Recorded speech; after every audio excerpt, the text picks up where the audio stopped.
Amanhece e nossos aventureiros, já despertos e descansados, seguem caminho. Na estrada encontram uma comitiva e logo conseguem uma carona com outros viajantes.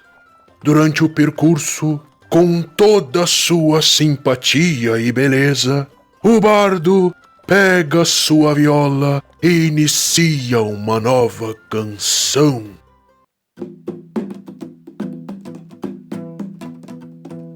Olhe para mim, eu vou me apresentar. O bardo Troá, canto pra vocês. E ao meu lado, com machado de dois lados, o paladino Baldur, de não sei o que. E esse guerreiro destemido é o Bron, nunca matou ninguém. E o meio dragão mendigo é o Tiamat, queria ser um rei. Os que eu digo, vamos ser alguém. Oh yeah, conquistar o mundo, isso eu já sei. Tiamat, o meio-dragão, estava curioso a respeito de um estranho objeto que notou em uma carroça. Eis então que um peculiar inventor sacia sua curiosidade. Ele mostra seu projeto de máquina, no qual é possível se jogar cartas sozinho. Parece até bruxaria.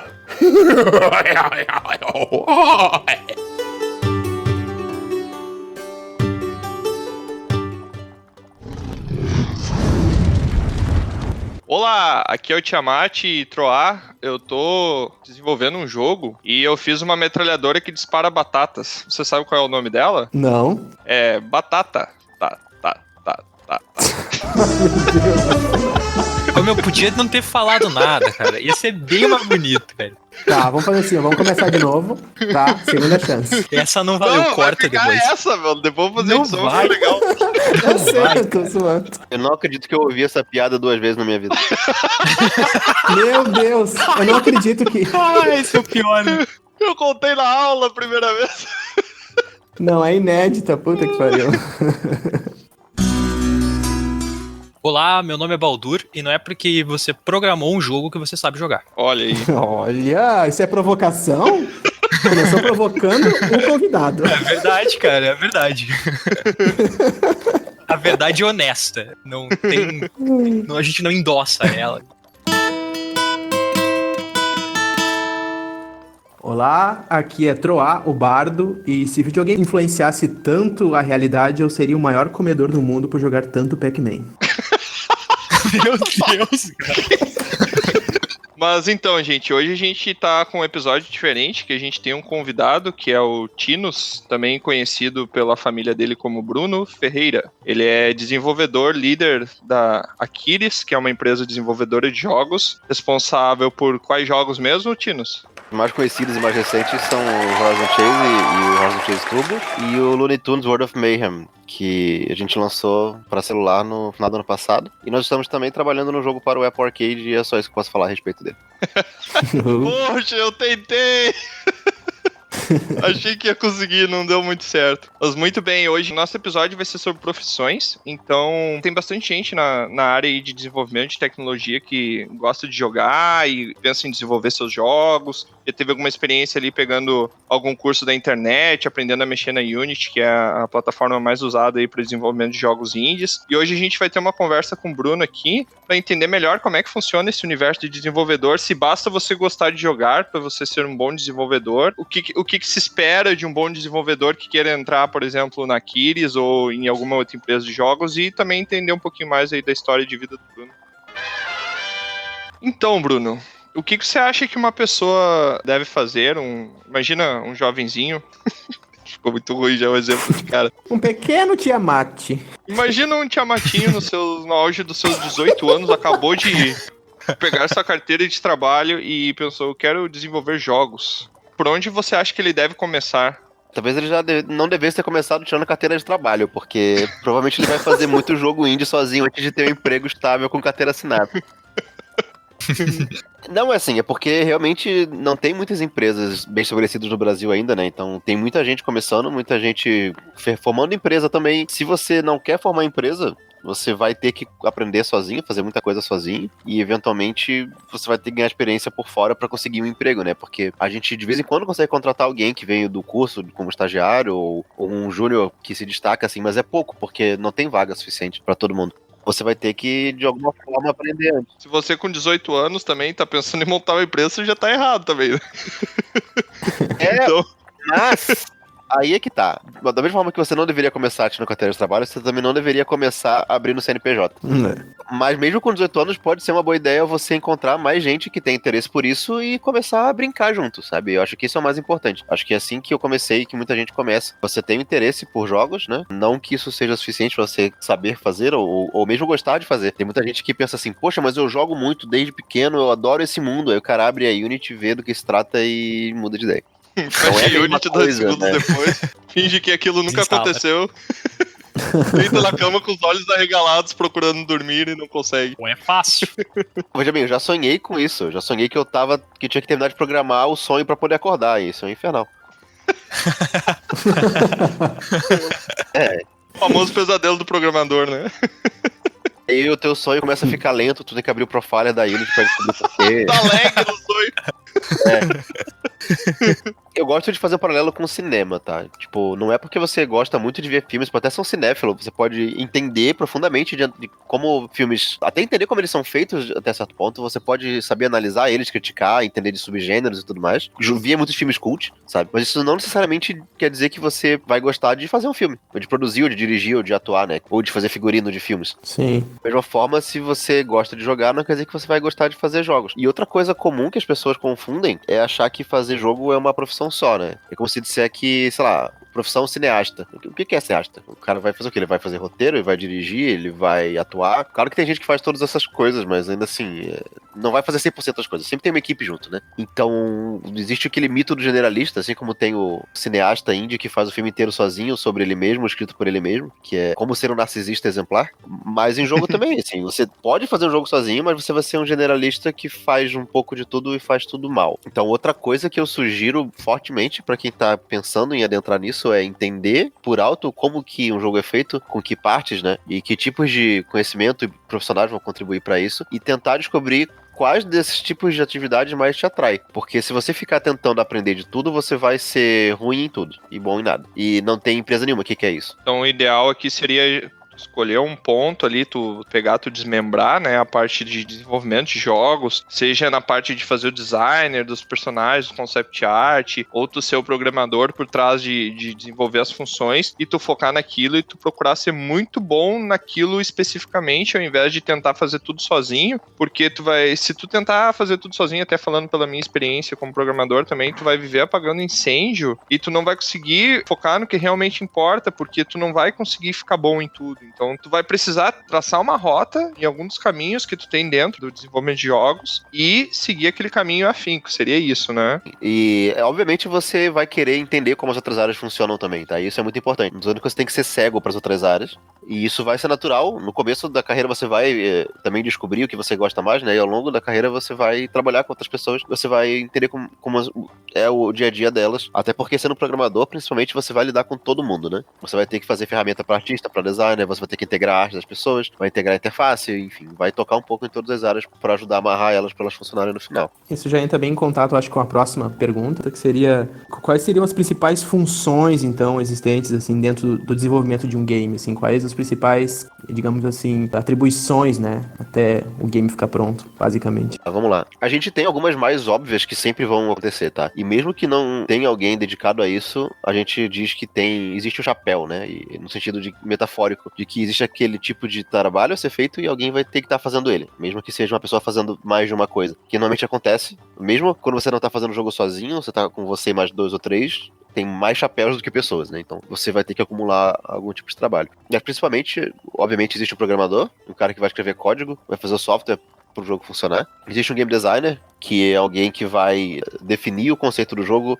quais são as mecânicas, as regras, eventualmente os mapas, se existir, que daí vai ser um trabalho mais específico que é level design. O cara vai definir a economia, ele vai dizer assim, qual é a curva de XP do jogo, quanto de vida tem o inimigo, quanto de ataque dá essa espada, assim por diante. E você vai ter, do lado de arte, vai ter modeladores 3D, que vão fazer modelos 3D, você vai ter artistas de textura, que às vezes são os mesmos que fazem o modelo, às vezes não são. Ainda na Aquiles a maioria tá? A pessoa que faz as texturas normalmente é a mesma que faz a modelagem em empresas maiores, fora do Brasil, às vezes não é. Às vezes o cara faz só a textura. Você vai ter animadores para fazer as animações dos personagens.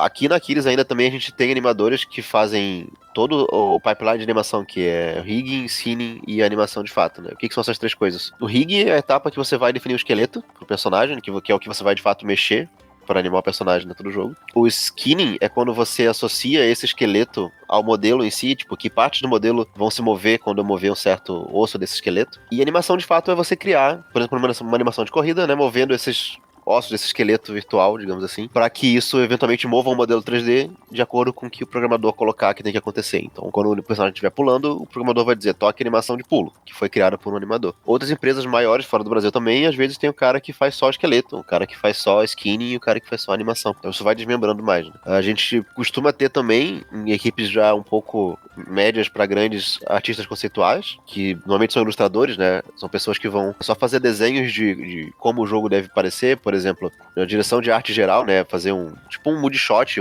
como se fosse um print do jogo pronto, só que ilustrado para dar identidade visual do projeto. Conceitos de personagem, de cenário, de armas, enfim, tudo que tiver de visual no jogo dá para ser ilustrado e usado como base para depois os modeladores fazerem. Então, muito comum um personagem novo, primeiro ele ser feito nessa fase de conceito, que é só uma ilustração, Photoshop da vida. Isso ser avaliado, ser discutido entre equipe, e depois ser tomado feedback, ser iterado, e depois que está finalizado como ilustração, é passado para o pessoal fazer modelagem. Outra área que a gente tem ainda dentro de criação era de UI UX, que é de interface gráfica. A gente chama de UI UX. Pelo menos naqueles a gente usa essa nomenclatura como duas coisas separadas, no sentido de que UX é layout das telas, né? Quais são as telas que tem dentro da interface do jogo, quais são os botões, o que eles fazem, como que o fluxo acontece de apertar um botão e ir para outra tela, esse tipo de coisa. O layout do HUD, e tudo que tem de interface gráfica, né, por cima do jogo. E o UI seria a parte artística disso. Então, qual é a cara do botão? Ele é vermelho ou verde? Qual é a fonte que você vai usar? Essas coisas. Ajudando a coordenar tudo isso, a gente tem um time de produção, que é um ou mais produtores. Equipes menores não tem, porque elas se organizam sozinhas, mas equipes maiores já, que tem coisa de 10, 15, 20, 50 pessoas daí pra cima, você vai acumulando junto dessa equipe, conforme ela cresce, produtores, né, que são pessoas que vão cuidar basicamente da burocracia do projeto, vão organizar os processos, as tarefas, em alguma plataforma, tipo o Gira ou o Trello, ou outras plataformas que a gente tem para controle de tarefas. Por exemplo, vão ajudar a organizar sprint planning, daily meetings e todas essas coisas de processo de desenvolvimento que a gente tem. Vão coordenar cronograma, produção de arte, às vezes terceirização de alguma coisa que tem que ser feita, vão ajudar na comunicação com stakeholders, que a gente chama, né, que são todas as partes envolvidas nas decisões do projeto. Por exemplo, se tem uma publisher, o contato com a publisher em geral é feito através desse produtor, ou com a diretoria da empresa quando é um projeto interno, esse tipo de coisa. E a publisher seria tipo a EA Games. Qual é a definição de publisher, tá? Normalmente a gente diz que a publisher é uma empresa que vai, eventualmente, fazer um ou mais dos seguintes trabalhos, que é o financiamento do jogo, divulgação, marketing, distribuição, em caso de cópias físicas, principalmente. Então, pessoal, a gente precisa de uma publisher pro podcast. Acabei de descobrir. Nossa divulgação tá negativa.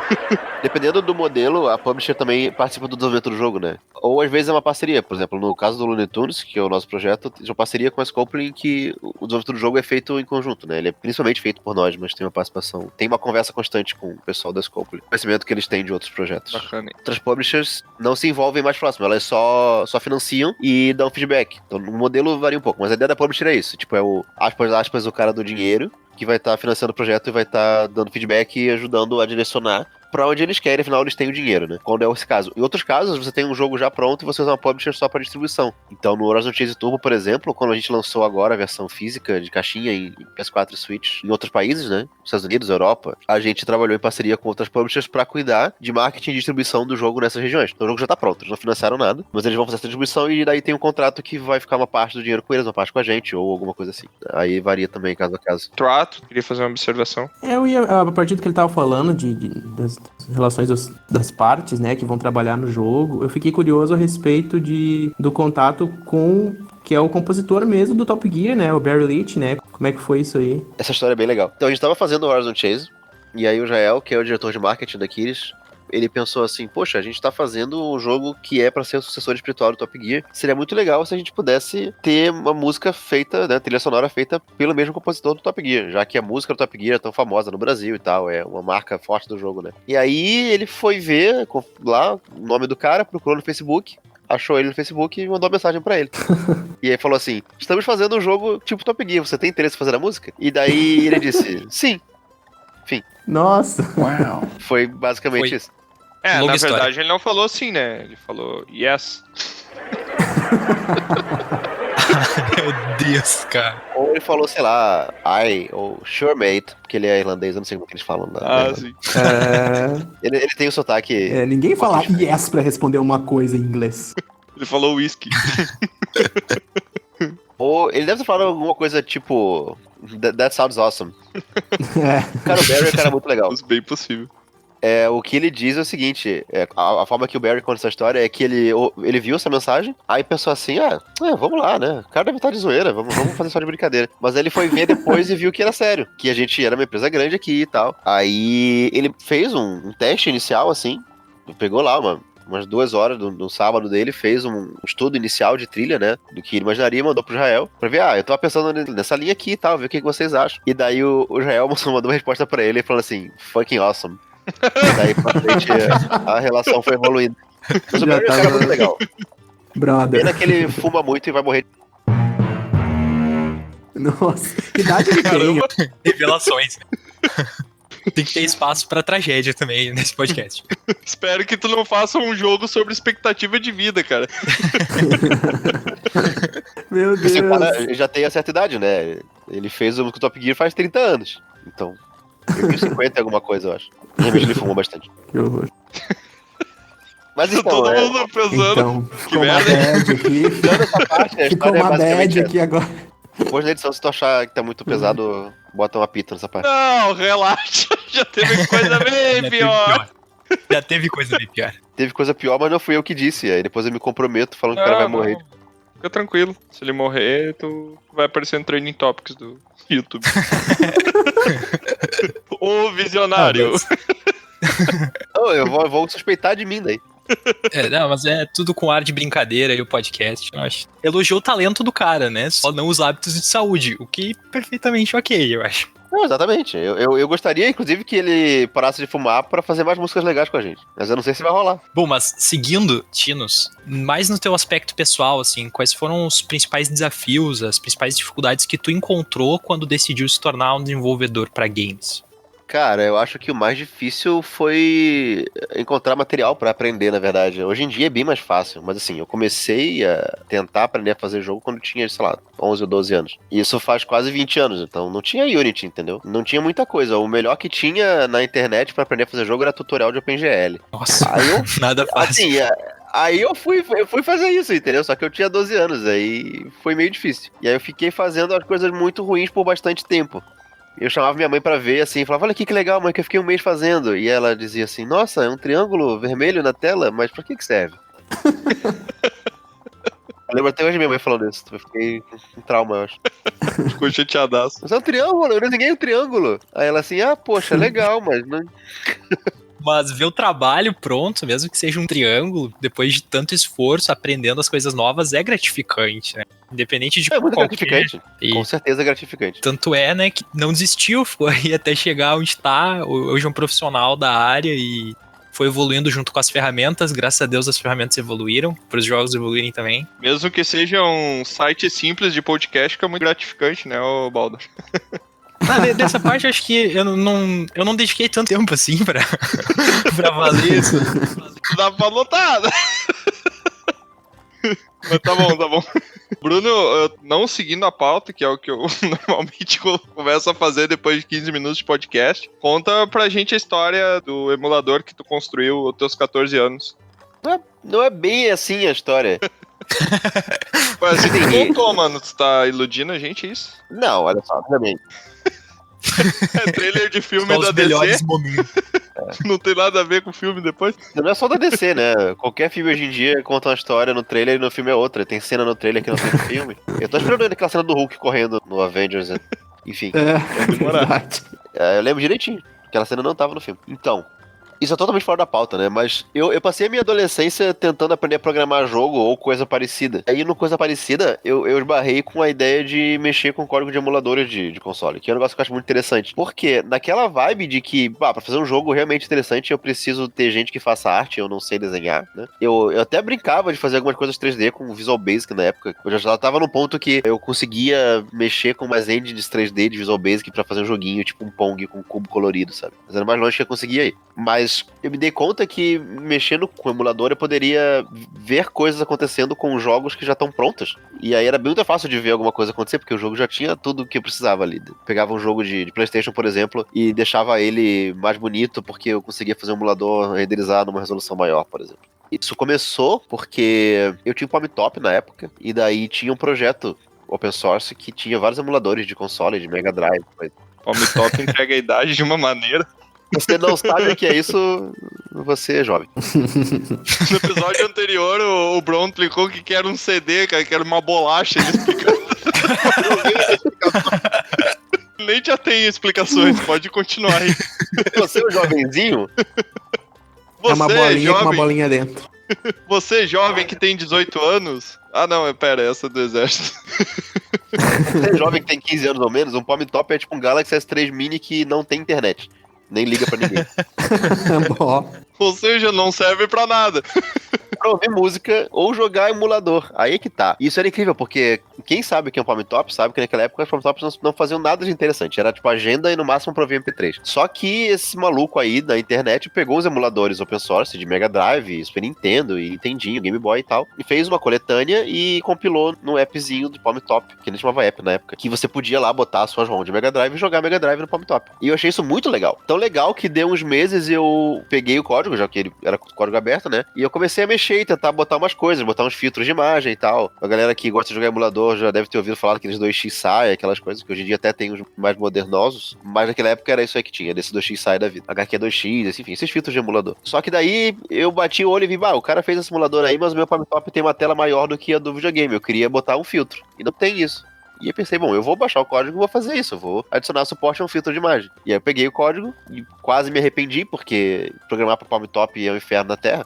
Mas aí eu consegui fazer isso, foi muito legal. E daí eu comecei a brincar, depois tinha um outro emulador que era de PlayStation, que o cara tinha portado para Palm Top, eu comecei a mexer, fiz algumas coisas também. E aí foi nessa brincadeira que eu aprendi muito sobre como os consoles funcionavam, que eventualmente te ajuda a entender, né, até hoje como que as coisas funcionam do lado gráfico e como, porque elas evoluíram como elas evoluíram. Inclusive eu fiz uma aula sobre isso na pós lá da PUC. Assim, observação, eu também dou aula na pós-graduação da PUC. Foi assim que eu cheguei aqui. Só fazendo parênteses, eu sou aluno do Bruno, e essa parte aí de como que ele aprendeu como é que funciona a parte de trás dos jogos, ele deu uma aula sobre isso, mostrando matematicamente, e daí, automaticamente, todos os alunos que estavam na sala se transformaram naquele gif da Nazaré fazendo conta, tá ligado? Tentando entender o que se tratava. Pra mim era toda hora musiquinha do Illuminati tocando, tá ligado? A cada explicação. meu Deus. Não é fácil. Tem uma coisa que eu comecei falando nessa aula que eu acho que é muito interessante, eu vou deixar só as pessoas com a pulga atrás da orelha aqui. Se você pegar a imagem da tela do Nintendinho e você multiplicar a largura pela altura, ver o tamanho da imagem, contando todos os pixels, dá um tamanho maior do que tinha de memória RAM pra tudo no console. Nossa. E daí a pergunta é, como é que eles faziam? Se nem a tela inteira cabia na memória. E aí eu passei a próxima hora, 1h30 explodindo a cabeça das pessoas. Se você quiser saber a resposta, assista o nosso podcast capítulo 3 sobre extraterrestres. Melhor propaganda. Se você quiser saber a resposta, faça a pós-graduação em jogos digitais da PUC. Ou isso. PUC nos patrocine. Sim, já tô patrocinando com o meu tempo. Olha aí. Olha só, é verdade. Próxima pergunta da pauta. Não, mas acabou a história? Eu tava esperando. Mas a história é essa. E aí eu fiquei mexendo em projetos de emulador open source e aprendendo como videogames funcionam. Essa é a história sobre como eu mexi em emulador quando eu tinha 15 anos. Te perdoo. O cara sai da pauta, né? Bota a culpa em mim. Tu já participou de algum financiamento coletivo pelo Catarse ou Kickstarter, alguma coisa assim, até antes de tu entrar na Aquiles? Não. Boa, próxima pergunta. Mas assim, eu acho que é interessante falar um pouco da minha história antes de entrar na Aquiles, tá? Como é que eu passei de um adolescente sem amigos mexendo com emulador em casa pra trabalhar na Aquiles? Pra um adolescente sem amigos trabalhando na Aquiles.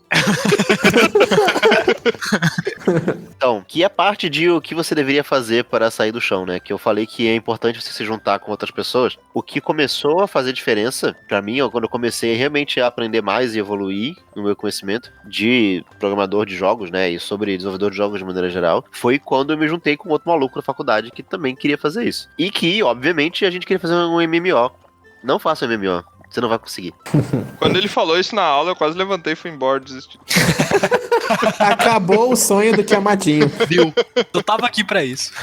Boa noite, vocês vieram aqui pra fazer o seu MMO dos sonhos? Vai embora. Você tá com o RPG Maker aberto ali. Mas aí a gente logo viu que isso era uma ideia idiota. E aí começou a fazer outros joguinhos mais simples, né? A gente fazia isso enquanto estagiava no laboratório da faculdade, foi onde a gente se conheceu. Daí a gente tinha que fazer 6 disciplinas, fazer estágio na faculdade e fazer joguinho. Então a gente fazia pouco joguinho. A gente também queria comer e dormir. Mas a gente foi aprendendo aos poucos, né? Importante. E eventualmente, quando a gente terminou a graduação e nós dois fomos fazer mestrado e continuamos trabalhando juntos no mesmo laboratório, a gente também usou um pouco do nosso tempo que a gente tinha durante o mestrado, que era um pouco mais leve do que a graduação, por incrível que pareça, porque tem menos disciplinas, enfim. O teu tempo é mais flexível, né? Então a gente começou a fazer jogos mais completos. A gente fez um projetinho de um jogo mobile chamado Tribot, que é horrível. Tipo, o jogo quebrado, a gente achava muito legal, mas ninguém mais achava. Mas a gente fez o projeto de começo ao fim, assim. A gente ficou 4 meses trabalhando todo dia lá, com horário certo, não sei o quê. A gente trabalhava no próprio laboratório da faculdade, né? Que a gente tava lá, a gente tinha uma máquina que era nossa, a gente também usava pra fazer o joguinho. A gente não tinha CNPJ, não tinha sala, a gente não gastava nada, a não ser o nosso tempo indo pra lá, né? E obviamente a gente tinha bolsa de mestrado, a gente tinha família nos sustentando, o que é um privilégio, né? Todo mundo que consegue fazer isso. Mas a gente conseguiu fazer com o que a gente tinha lá. E daí, nessa brincadeira, a gente também organizou um evento lá na UFRJ. Quem não se deu conta pelo meu sotaque, eu sou do Rio de Janeiro. Nasci e cresci no Rio de Janeiro. E quantas vezes foi assaltado? Desculpa. Nenhuma? Não, então não é de verdade. Não, teve 2 vezes que tentaram me assaltar, na verdade, mas foi um grande fracasso. Uma no Rio e uma aqui. Senta que lá vem a história. Uma no Rio, eu tava andando no centro do Rio, eu fui cortar caminho pra uma rua meio de dentro. Aí vieram espiar de, sei lá, uns 12 anos, querendo roubar o meu milkshake, eu mandei a merda. E segui caminhando. Aqui em Porto Alegre, uma vez eu tava andando de bike de noite, só que eu tava subindo uma ladeira, uma lomba, como vocês gostam de falar. E aí eu desci da bike pra empurrar, porque eu não tava com preparo físico pra isso. Continuo não tendo, na verdade, agora eu tenho menos ainda. Mas aí quando eu virei a esquina, apareceram os caras e aí falou assim, essa bike aí, não sei o quê. E eu falei, não. E daí o cara começou a puxar minha bike. Assim. Aí passou um carro, o cara se assustou, eu subi e fui embora. Mas assim, não tinha arma, não tinha nada. Por que o pessoal reclama tanto de assalto e só tu dizer não? E porque assim, aparentemente funciona. Funciona porque nos 2 casos eu percebi isso, não era um assalto planejado, era tipo um assaltante de ocasião. O cara viu a oportunidade e falou assim, vou assaltar aqui. O cara não saiu pensando, hoje eu vou assaltar. Ele tava de boa, tomando um picolé e falou assim, acho que eu vou assaltar aquele otário. Cara de assaltado que ele tem. Não, e tanto que eram 2 caras, esse da bicicleta, e aí um deles veio tentar me roubar a bicicleta e o outro ficou com a cara de cu, assim, olhando, tipo, cara, não faz isso. Mas enfim. Ele se arrependeu? É um bandido com consciência. Não consegue. Acho que o cara não era bandido de carreira, sabe? Era um guri que tentou tirar vantagem da situação ali. Bandido de carreira, velho. Ele não era um bandido executivo. Lá no Rio, o pessoal do morro tem até setor de RH, folha de pagamento, isso aqui. Tá tudo amador aqui. Inclusive, no todo tempo que eu morei no Rio, só teve uma vez que passou a viatura da polícia atirando na minha rua, na frente da minha casa. Nossa. Legal, ele falando super orgulhoso, só uma vez. Só uma vez. Tranquilo. Teve uma vez que eu tava numa feirinha, num camelódromo lá, e daí começou a rolar um tiroteio na favela perto onde eu saí correndo, baixado, entrou no carro e foi embora, quando eu era criança. E uma outra que eu tava na casa do meu primo, também começou a rolar um tiroteio no morro, a gente se abaixou e ficou esperando acabar o tiroteio, mas foi só isso. Bem de boa. Ainda bem que é coisa tranquila, assim. Cara, lá no Rio, eu ouvia os tiros assim, só uma vez por semana no máximo. Aqui eu nunca ouvi tiro. Tá bom, tá com bom aproveitamento. Cara, então, deixa eu só fazer um parênteses aqui, que a gente já tá fugindo da pauta de novo. Eu não acabei a história, na verdade, né? Ah, tá. Mas vamos fazer um parênteses igual. Fazer um parênteses do parênteses, vamos lá. Não, é porque, tipo, cara, eu nunca fui assaltado em Porto Alegre, falou que é super perigoso, e porque eu moro numa zona super perigosa. Mas aí um amigo meu olhou, cara, ninguém nunca vai te assaltar, porque tu é tipo um mongol gigante que tá sempre de touca. As pessoas atravessam a rua quando te ver porque acham que tu vai assaltar elas. Exatamente, o segredo é você parecer bandido. Exatamente, esse é o segredo. Ou drogado, lá. Não funciona com policiais, eu acho. Então a gente fez um evento lá no FRJ sobre desenvolvimento de jogos e a gente já conhecia a Aquiles, né? A gente participava de alguma lista de discussão, um negócio que não existe mais hoje em dia praticamente. O famoso fórum. A gente tinha uma lista de discussão, lista de e-mail e coisa de desenvolvedores de jogos do Brasil, a gente entrou porque era aberto. Né? Hoje em dia seria, sei lá, um grupo de Facebook ou de Zap.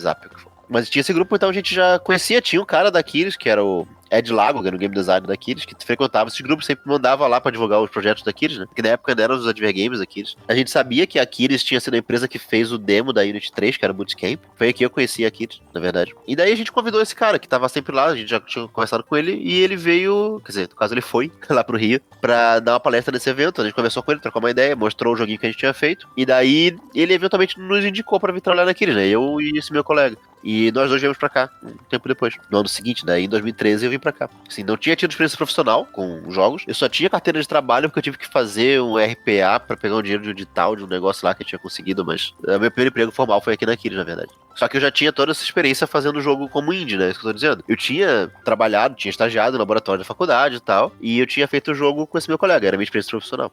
Sim, tu já tinha montado, de certa forma, um portfólio, né, antes. Então, tu meio que tu já tinha, apesar de tu não ter experiência na carteira, assim, de carteira assinada, tu já tinha um currículo construído ali com prova do teu trabalho, que seria os próprios produtos que tu produziu, né? Sim, que eram todos uma porcaria, assim, mercadologicamente falando, não teve nenhuma repercussão e tal. Mas, bom, mostra que o cara consegue programar o jogo. Tu não tá me ajudando aqui, Bruno. Fala que estavam bons. Não, assim, eles estavam prontos. Eles tiveram sua função, né? Mas não necessariamente tinha uma função comercial, mas teve uma função didática, pelo menos, e sim. aprendeu muito sobre tudo, né? Sobre todos os aspectos do desenvolvimento. A gente sempre teve consciência disso, eu e esse meu colega, assim. A gente sabia que a chance de ter qualquer sucesso comercial não era muito grande, mas que na pior das hipóteses a gente ia aprender muito sobre como fazer jogo, sobre como funciona o mercado e tal. Então a gente aprendeu isso. E a gente veio pra cá. Hoje em dia, seu colega tá em Londres. Faz uns anos que ele saiu daqui já. E eu acabei ficando mais tempo. Bacana. Não, até adicionando um parênteses aí, porque eu trabalho com desenvolvimento também, não é de jogos, eu não sei se eu vou me encaminhar pros jogos, mas, cara, é muito importante tu ter trabalho feito, mais importante do que o currículo, por exemplo, se tu quer ser desenvolvedor, se tu quer ser um programador, é, por exemplo, tu ter o link do teu GitHub no teu currículo e tu ter projetos lá, pro pessoal ver que tu realmente tem código. Não precisa ser um código bom, entendeu? Mas tu tendo prova de que tu sabe usar uma lógica de programação já é um puta adendo pro teu currículo, né? Pra tu conseguir crescer ali dentro, porque, cara, universidade hoje em dia, não vou dizer que todo mundo tem, porque ainda é uma barreira pra muita gente, mas já não é mais prova de que tu sabe fazer muitas coisas, porque muita gente tem universidade, então já não é um diferencial. Não que seja uma coisa ruim, é muito bom que ficou mais acessível a questão da universidade, mas já não é mais um diferencial tu ter uma graduação, ter uma pós-graduação, porque muita gente tem isso. Então, tu tem que procurar realmente demonstrar o teu trabalho ali, o que tu faz, da maneira de mostrar o produto, e não só dizer que tu sabe fazer, mas sim mostrar o que tu já fez, né? Então, o portfólio, do meu ponto de vista, hoje em dia, ele vale tanto quanto uma graduação no currículo, assim.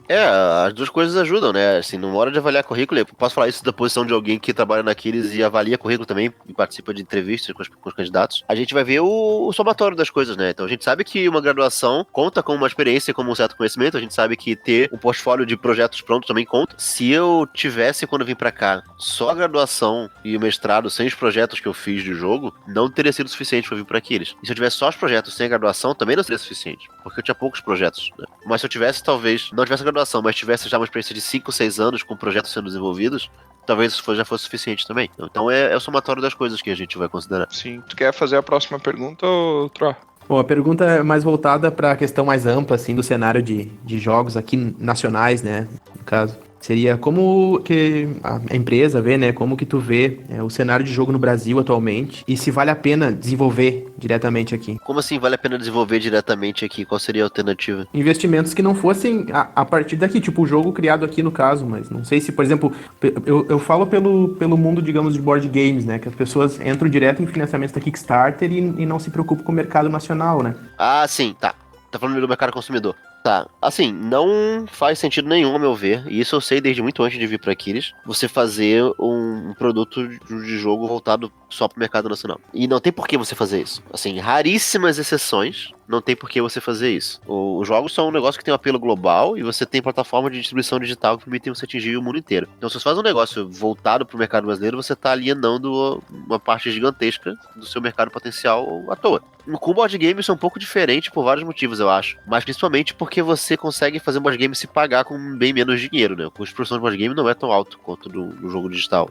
Passa dos milhões muito fácil. Então, pra você conseguir bancar um jogo só vendendo ele no Brasil, você tem que vender muito. Então, só quem consegue fazer isso é o Maurício de Souza da vida, que já tem uma IP muito consolidada no Brasil, sabe? Ou com o Advergames, né, que a gente fazia naqueles. Como você pode explorar o mercado nacional de uma forma meio tangencial. Hoje em dia não é tão fácil, o mercado de Advergame não tá mais tão aquecido quanto tava 10, nem 5, mas assim, uns 10 a 7 anos atrás. Que era o auge do mercado dos advergames, que foi quando aqueles pegou muito advergame pra fazer. Porque o advergame é um jogo pra publicidade, por exemplo. Você vai no site da...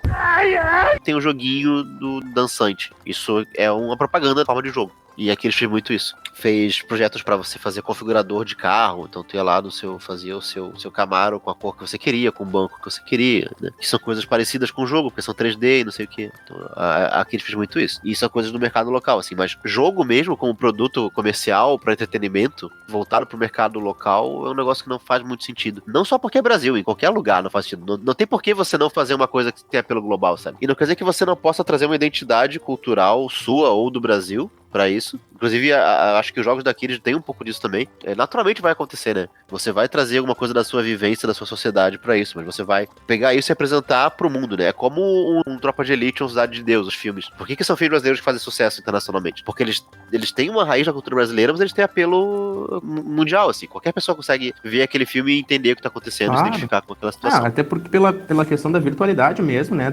Digamos assim, do artefato game, é uma coisa que se pode ter acesso ao mundo inteiro, ser global, não tem o porquê, né, abrir mão disso. Sim, você não tem replicação física, não tem logística necessariamente, né? Com distribuição digital isso ficou muito mais fácil. Nos boards, por exemplo, tu vai ter a questão toda de precisar de localização para poder fazer o jogo, a tradução, se for o caso, né? É um outro esquema, É que em jogo também, tá? Tipo, obviamente você pode lançar um jogo só em inglês e isso é muito mais aceito do que com board game. Dependendo. O público do board game não necessariamente é tão confortável com o inglês quanto o público de jogo tradicionalmente está acostumado mais com isso. Hoje em dia menos, a galera tá ficando meio mimada, né? No nosso tempo, na minha época, não tinha jogo em português, era inglês ou japonês, sabe? Exatamente. Mas assim, no jogo digital também você vai ter que se preocupar com localização, tá? Mas tem maneiras de fazer isso digitalmente também, você consegue contratar empresas que fazem localização, por exemplo. Ou você pode botar lá português, inglês e portunhol e era isso. Se o jogo tiver algum sucesso, aí você contrata alguém pra traduzir. Bom, a gente tem uma evolução que já vem acontecendo, assim, né, de onde os games estão rodando. Não só nos consoles, não só nos PCs, smartphones. A gente tem algumas inovações sobre jogabilidade, como Pokémon GO, que tu precisa usar a câmera e ver onde tá o Pokémon. Que tipo de outras experiências tu vê pro mercado futuro de game? Onde mais dá pra explorar novas mecânicas, novas experiências para os jogos, assim? Essa aí não é fácil de responder assim na lata, né? As difíceis a gente deixa pro Baldur. Pode ser utopia pura, pode viajar nessa resposta. Não só viajar, né, mas também pode... Eu nunca gostei de ficar pulando ou me deslocando na hora de jogar, sabe? Eu acho que exatamente o tradicional teclado e mouse nunca vai ser... Não vai ser batido tão fácil, assim. Vamos dizer assim, eu tenho a resposta pra isso. Eu não acredito que o futuro tá em hardware diferente, ou interação diferente. Eu não acho que o futuro é jogar tudo em VR, tá?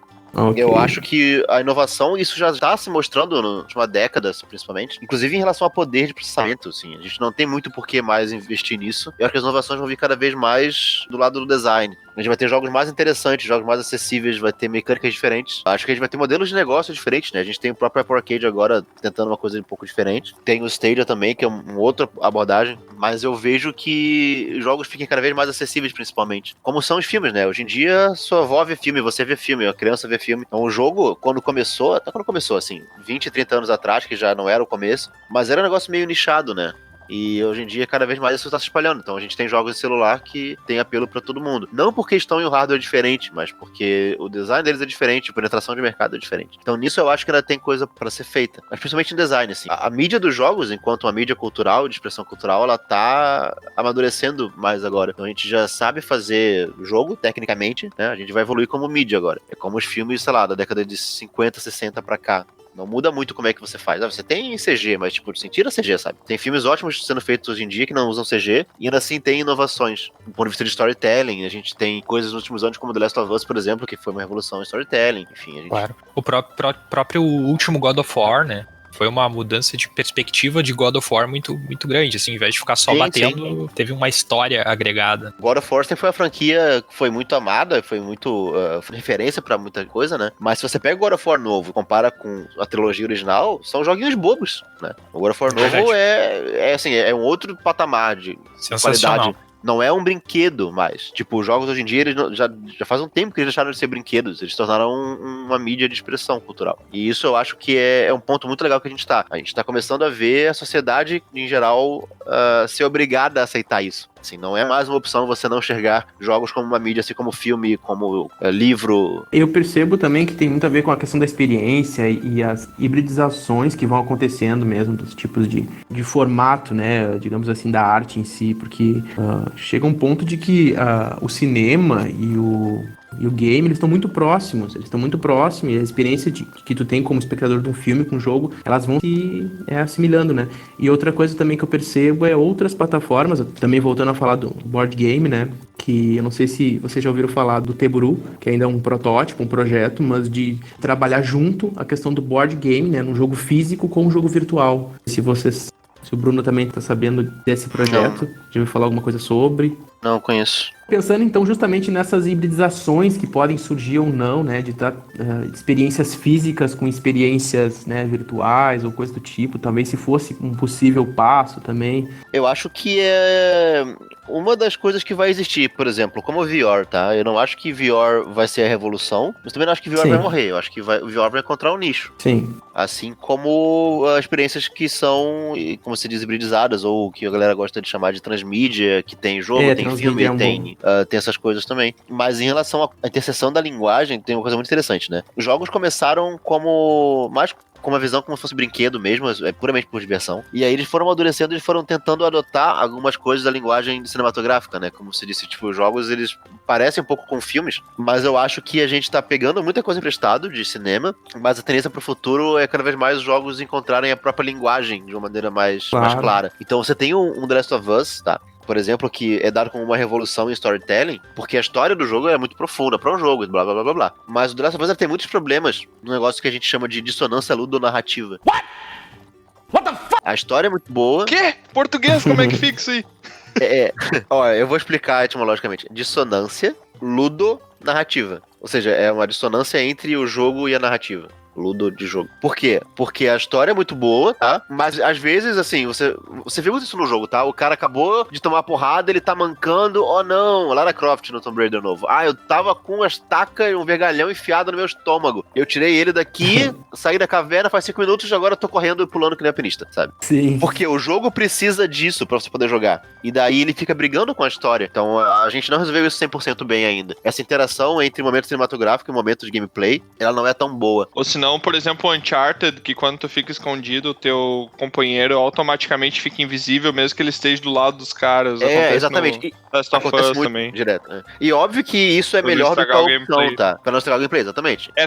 Seria tu prejudicar a narrativa em prol do gameplay, né, no caso. Sim, a gente sempre opta por fazer isso, né? Afinal, é um jogo primeiro e um filme depois. Só que não deveria ser um filme igual, né? A gente tem que encontrar uma maneira de contar a história através do gameplay que não aconteça esse tipo de coisa. Um jogo que faz isso extremamente bem, por exemplo, é o Portal, sabe? Portal conta uma história através de gameplay com uma linguagem própria. É diferente do Uncharted, que tem um cara que tem uma cutscene, depois você entra na moita e o cara fica invisível automaticamente. No Portal não tem isso. É claro que o jogo tá dentro de um simulacro muito fechadinho, assim, né? Não tem muita abertura pra coisas estranhas acontecerem. Talvez seja proposital eles terem feito nessa narrativa para não precisar se preocupar com isso, ou talvez tenha sido alguma questão de sorte, mas eu acho que foi tudo planejado antes, né? Não, foi planejado, e isso é deliberado, assim como você não vai contar uma história em um filme da forma que você conta em um livro, entendeu? É tipo a pessoa que leu o Harry Potter e foi ver o filme do Harry Potter e achou que era uma bosta porque não contava a história igual do livro. Tipo, eu me sentia assim na época porque eu não compreendia o que era você traduzir uma história de uma mídia pra outra, mas a história vai ser contada de forma diferente. Da mesma forma, o jogo não tem como contar uma história de um filme e vice-versa. Sim. Não diretamente, sabe? A gente tá ainda engatinhando nisso, mas tem ótimos exemplos. O Portal já não é um jogo tão novo, mas ele foi pensado com uma história que faz sentido com o gameplay e com a mecânica que conversa com essa história. Foi pensado com uma coisa só. O The Last of Us da vida, até o Uncharted, tá? E eu falo isso sabendo um pouco como é o processo da Naughty Dog, porque tem vídeos e palestras deles falando sobre isso.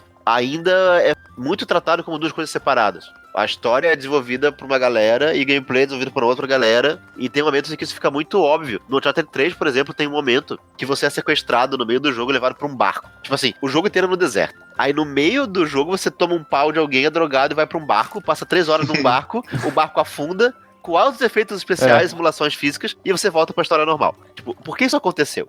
Porque eles estavam fazendo uma história que era no deserto, tá? E aí um dia o programador chegou e falou assim: gente, consegui fazer uma simulação de um navio afundando com você dentro. Vamos pôr no jogo? E é exatamente isso que aconteceu, sabe? E ficou escrotíssimo. Não tem o menor sentido você tá no deserto, tomar um pau e ir pra um barco e voltar pro deserto depois.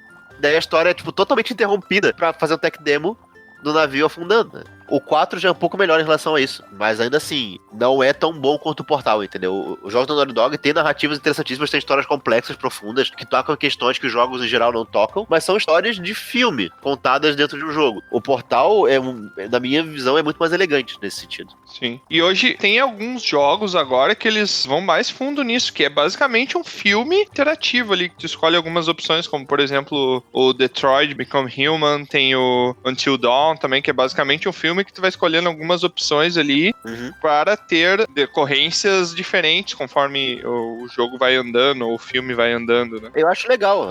Eu acho mais justo do que o The Last of Us, por exemplo, porque ele assume que é um filme com opções, entendeu? O gameplay também tá integrado desse jeito. Sim, sim. Ele foi pensado com uma história que integra com o gameplay e vice-versa, porque o gameplay naquele sentido é você escolher que rumo a história vai tomar. Sim. E fica a pergunta, Sim. O Black Mirror Bandersnatch é um jogo ou um filme? É, né? É uma narrativa interativa, né? Na verdade, mas ele não deixa de ser um jogo também, porque tu consegue manipular um personagem ali, né? De certa forma, com as opções. Se for parar pra pensar naqueles RPG de modo texto mesmo, sabe? Aquilo lá tu era mais ou menos escolher alguma opção e tomando algum lado e a história ia prosseguindo sem tu ter total controle sobre ela, mas aquilo era um jogo. E aqueles livros autojogáveis que tu vai lendo e tu toma decisões e pula pra uma página certa. Aquilo é um tipo de jogo também, numa outra mídia, mas tipo de jogo. Os designers gostam de dizer que um jogo precisa ter meaningful choice, né? Precisa ter uma escolha significativa que é feita do ponto de vista do jogador. Por essa interpretação, eu diria que o Choose Your Own Adventure é um jogo. Eu vejo como um jogo. Faz sentido. Segundo o Bandersnatch.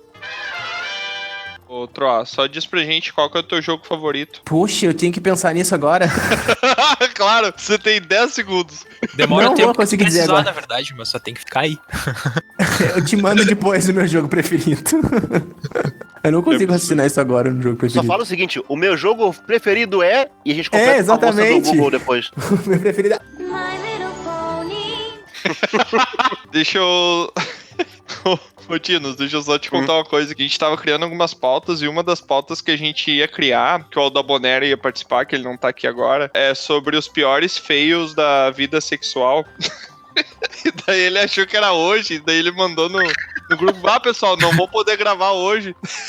Daí eu falei, não, mas hoje não é o que tu vai participar, tá? Hoje eu com o Bruno, ele, tá. Pessoal, imagina se ele e chega e pergunta pro Bruno, tá aí, Bruno, tu é virgem? Já transou? Nossa, os caras fazendo pergunta de jogo, eles entenderam o que o pessoal tá falando. A pergunta pro programador é, o que você fez primeiro? Um programa ou sexo? Ele pode ter feito sexo no programa, né? Meu Deus. Tá, mas enfim, pra gente terminar aqui, Tinos, quer fazer mais alguma pergunta, Baldo? Não, acho que eu tô bem satisfeito com a tonelada de informação despejada no meu cérebro. Então, tem muita coisa pra digerir aí, eu acho que tô bem. Não, eu acho muito legal isso, sabe? É a mesma coisa que eu sinto quando eu dou aula. Pra mim, parece que, pô, eu falei tão pouco, né? Tinha tanta coisa mais pra falar. Mas aí você diz que foi tonelada de informação. É muita experiência que tu consegue passar pra gente, né? Da tua vivência, a quantidade de coisa que tem pra fazer num game, a quantidade de profissional que tem que estar envolvido pra fazer um game de grande porte, provavelmente. E mesmo essa coisa de games evoluírem pra tentar contar a sua história de um determinado jeito particular pra mídia, tudo isso é uma coisa que coloca a gente pra refletir, assim, pensar quais games que a gente já jogou, tudo que tava lá por trás e mesmo como que alguém define qual parte gosta mais da etapa de desenvolvimento, sabe? Todas essas coisas colidindo, assim, entre si. É bastante coisa pra processar. Ah, legal. Que bom que vocês gostaram. Deixa eu só te fazer uma pergunta pra gente fechar aqui, ô Tinos. Qual que é o teu jogo preferido? E não vale falar daqueles, vou te salvar dessa. Mas eu não ia falar daqueles igual. Meu jogo preferido é o jogo que eu não gostei ainda e me fez voltar a ter hype em jogo depois de mais de 10 anos sem ter hype em jogo. Que é o Final Fantasy VII Remake. Maldito, eu ia falar esse também. Cara, eu comprei meu PS4 só pra jogar o Final Fantasy VII Remake quando teve o primeiro trailer há 5 anos atrás. É. E eles não lançaram ainda, eu tô putaço. E te prepara que o parte 2 vai ser pra Play 5. Exatamente, eu vou ter que comprar um Play 5, né? Ou não. Cara, Ô, eu Bruno, tô... você trabalha com cracks Eu também? tô muito no hype. Cara, a minha visão do Final Fantasy VII Remake é o seguinte, eu vejo que a Square tá refazendo o jogo, e não é só refazer como ele era, né? Estão refazendo com uma releitura completa de como seria o jogo se ele fosse feito hoje de novo. E pra isso eles vão ter que decidir fazer várias coisas de uma forma diferente, bem específica. E eles estão decidindo fazer tudo exatamente do jeito que eu quero, sabe? Do jeito que eu sempre sonhei em jogar ele sendo refeito hoje em dia. É, cara, eu tô tendo essa mesma coisa, é uma merda isso daí, porque eu tô vendo que eu vou comprar esse jogo no lançamento pela primeira vez na minha vida, porque eu sou muito mão de vaca, eu vou ter que gastar grana e comprar um no lançamento. Eu tô já no ponto que eu tô querendo comprar pelo menos a edição do que vem com o artbook. E se não fosse o... Tem? Não, eu não vou pesquisar na internet isso. Não, calma. Isso aí, mas essa é a baratinha. Ainda tem uma que vem com o modelo do Cloud na moto, da PlayArts. Ai, se ferrar, Bruno. Te odeio. Essa aí vai custar tipo 2, 3 mil reais, sabe? Aí não, aí é demais. Ah, não, aí tá tranquilo, não vou ter dinheiro pra isso mesmo. Mas a do artbook deve custar assim uns 350. Aí, pô, aí... É, Tiamat, marchou. É, não, eu vi uma oportunidade de negócio. Eu tenho impressora 3D, eu vou começar a imprimir uns e vender o jogo. Olha, não sei. Compro o jogo normal e faço o modelo e imprimo junto. Eu acho que por questões de copyright, isso pode ser usado contra tu no tribunal, quando acharem as peças da tua casa. Não, esquece. Não.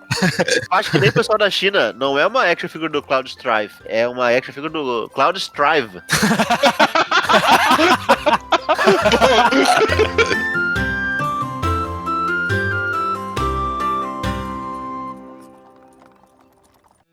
Aqui é Troá, o Bardo, e eu quero agradecer a sua visita.